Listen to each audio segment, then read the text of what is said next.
Good morning mga idol. For today's video ay meron po tayo ngayong i-kondisyon na pang trail bike kasi sayang din naman no. Motorstar po gamitin nating pang trail lang dito po no. Ayan, so papalakasin natin yung makina tapos gagamitin natin, muling bubuhayin natin itong Motorstar na ito no, na DT no, yung mataas. Ayan, so papatalon-talonin natin yan dito sa kabundukan na malapit sa amin. Kabundukan talaga no. Ayan, so abangan nyo kung ano yung gagawin natin pag aayos dito. Well, gagawin natin dito i-condition lang natin to no. Mga idol, so tingnan nyo yung kanyang karamdaman, kalagayan, at sundan nyo kung ano yung gagawin natin pag aayos dito. Ayan, so mapapansin nyo yung kanyang sprocket ay grabe na talaga no. Kinakain na ng panahon at ayusin natin yan sa tamang panahon. Alright. Yun no. So side cover ayusin natin, titingnan natin kung ano pa yung magagamit natin dito. Pwede pa nating mapakinabangan. So ito wala na talaga, papalitan natin yan. Ayan, ng muffler o di kaya walang muffler na open pipe na lang. Pero bago yun, linisan muna natin bago natin magbabaklasin kasi grabe po yung kanyang dumi. Ayan.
Yon, so mga idol, ang gagawin natin dito, tatanggalin muna natin yung kanyang makina.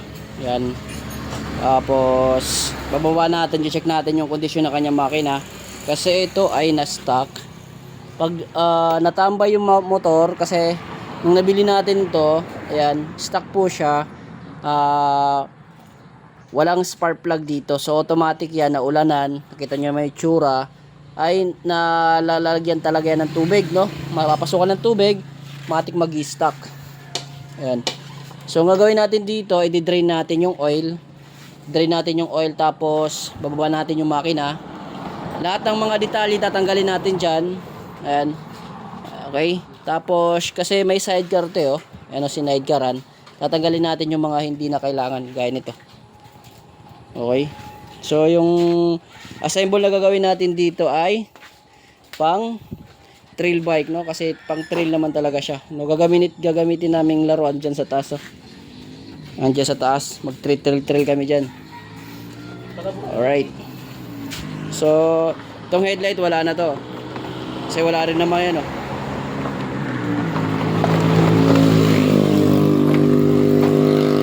Ayan, oh.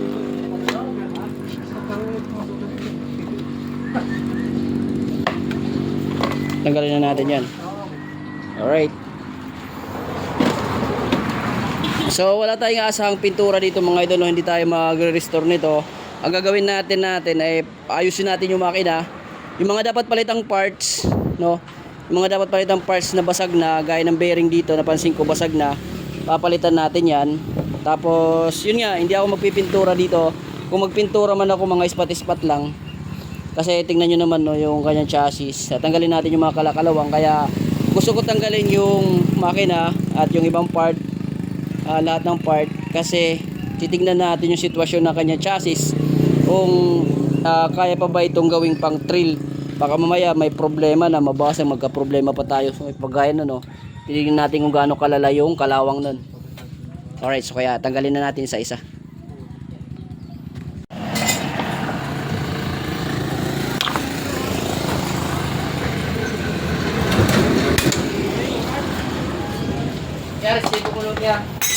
Basag na rito mga idol.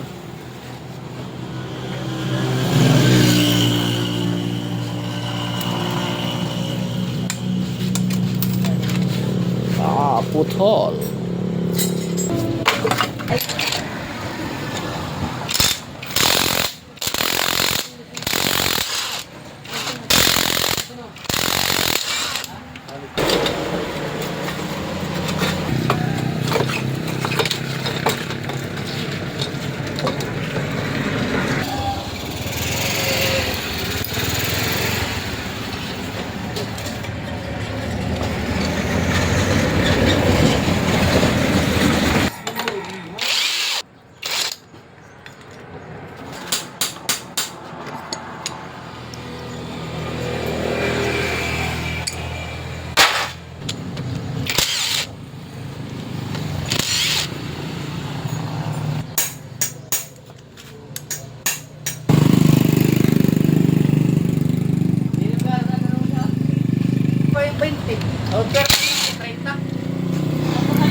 Amo na to kaya namin ya.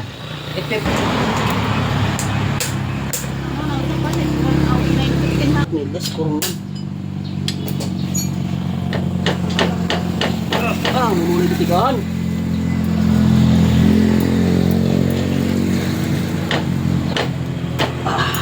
Kanin lang nga ito ni mama. Nagkabuli ko mag-utang ay. Sing kain ni Kawilay. Singa. Hindi mo din magkanguyab, kita na kanguyab bak. Ginagab na ni Wilay ka rin na i-joy mo na balay. Singa. Anak ka, tulog lang. Kaya singa na, di ba nangunguyab yung anak, di mo nangunguyab ha? Hindi ka anak yan ba? Di pagod na ako, nasusuntok lang. Kung nakainom. Kasi yung susundarot ka, mag-aasawa ka din dito.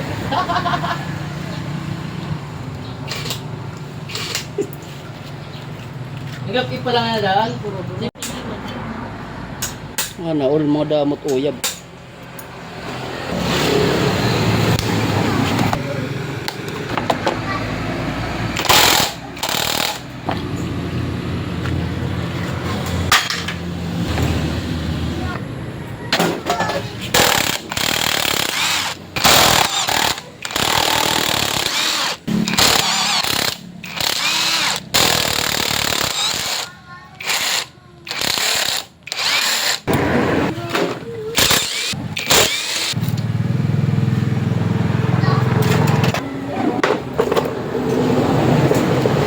Yan, so kailangan muna natin tanggalin yung kanyang gulong para matanggal natin to. Ayun. Yung dalawang pagkakatornilyo. Okay, tanggalin muna natin.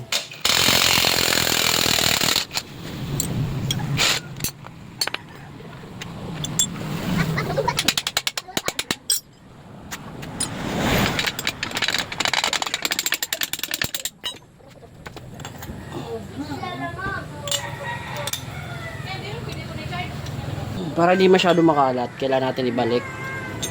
Yun, diba? Alright.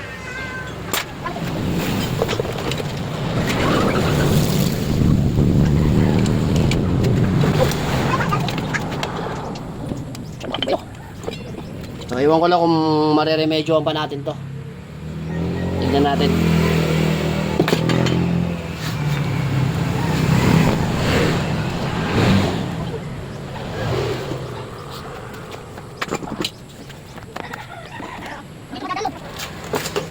Yan. Daming ano dito, daming laman, no? Ginawang toolbox. Ang gagawin natin dito, paghiwalay natin yung chassis, tapos tatanggalin natin yung mga excess part na hindi kailangan, bagay nito. Kasi nilagyan kasi ng sidecar eh. No? Tanggalin natin yan. Tapos ito, hindi natin ito tatanggalin kasi parang suporta na rin, na maganda rin naman. Ayan, kung mapapansin nyo, ito, dito hindi natin tatanggalin. Ayan. Ayusin na lang natin, ilagay natin ng kanto. Kasi suporta na rin ito eh. Ayan. So manipis na siya pero hindi pa siya ano. Hindi pa siya putol. Yan, kikiskisan natin yan mamaya. Yan, manipis na pero hindi putol. Kiskisan natin.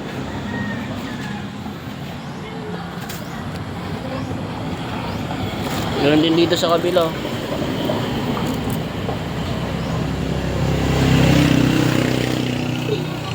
May mga Italy pa rito na parts, oh. Italy, oh. Ba? Masabi, tagalin ko muna. Yun. So, solid pa naman siya, solid pa. Kailangan lang ng linis kasi yung ibabaw na pintura kalasan na. Yan, pwede pa pala. Yung mas maganda yung kinakalas para makita natin kung saan yung pwede pa o may problema na. Kasi gagamitin natin to sa trail natin, no? Maglalaro-laro tayo dyan sa taas, oh. Nakita nyo ba yan? Pakyatin namin yan dyan. O sira pala, eh patay tayo dyan. Diba? Alright. So baba ko muna yung makina. Tagalin natin yung makina.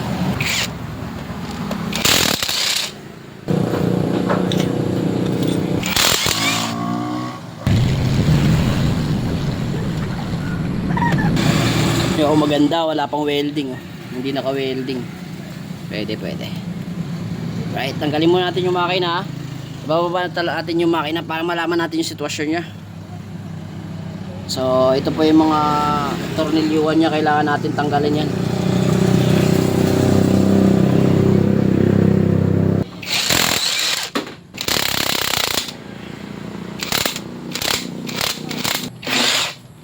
Natakpan na ng lupa.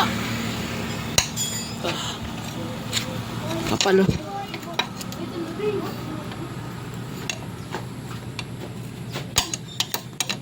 Yun. Nakita ko na yung engine support. Ayan, ibaba na rin po natin yung kanyang makina. At mukhang malinis naman. So, dito lang talaga. Stock up. Ayan. Gagawin natin dyan, pasukan natin ng oil abang natin binabaklas kasi hindi yan makikickstart, oh. Wala talaga to. Yan, oh. Wala talaga. So kailangan natin yan baklasin at titignan natin kung ano yung problema dito, kung gaano kalala. Yan. So mapansin nyo, napakalaki niya kanyang head. Big bulb kasi yan, mga idol. Ayan. Alright. So tingnan natin kung ilang cc to, no? Malalaman natin yan pag nabuksan natin. Okay.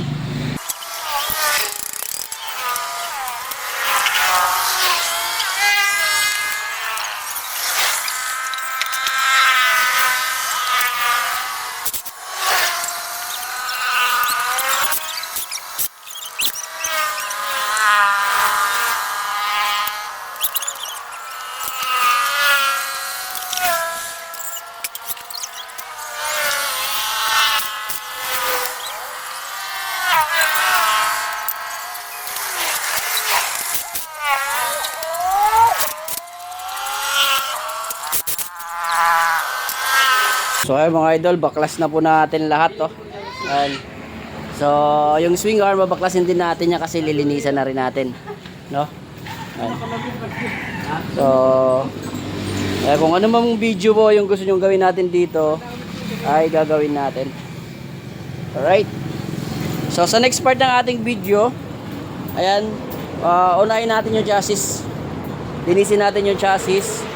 Ayan, lilinisan natin yung kanyang chassis. Gaya sabi ko, kung pinturahan man natin, spot-spot lang, para makita natin kung saan yung may problema, ayusin natin. Tapos, yung makina, yung condition natin, babaklasin natin yung ano, yung head. Kasi walang problema, hindi ito natuyuan. Ayan o, marami siyang oil. Mapapansin natin, marami siyang oil. At goods naman po. Yan, malaki po, big valve po ito, no. So, talagang panghatakan to. At yung aking hinete, nandito na rin, oh. Oh, ito yung mga ngabayo dito. Ito yung sisira. Ayan. Aakyat daw siya dyan, oh. Aakyat daw siya dyan, oh. Aakyatin niya, ha? Ay, paglukso ito nga matanggal. O sige lang, ikaw mag-driver. Sabi niya, pang welding daw kasi baka pag talon, magkalas-kalas. Sabi ko, siya naman yung driver eh.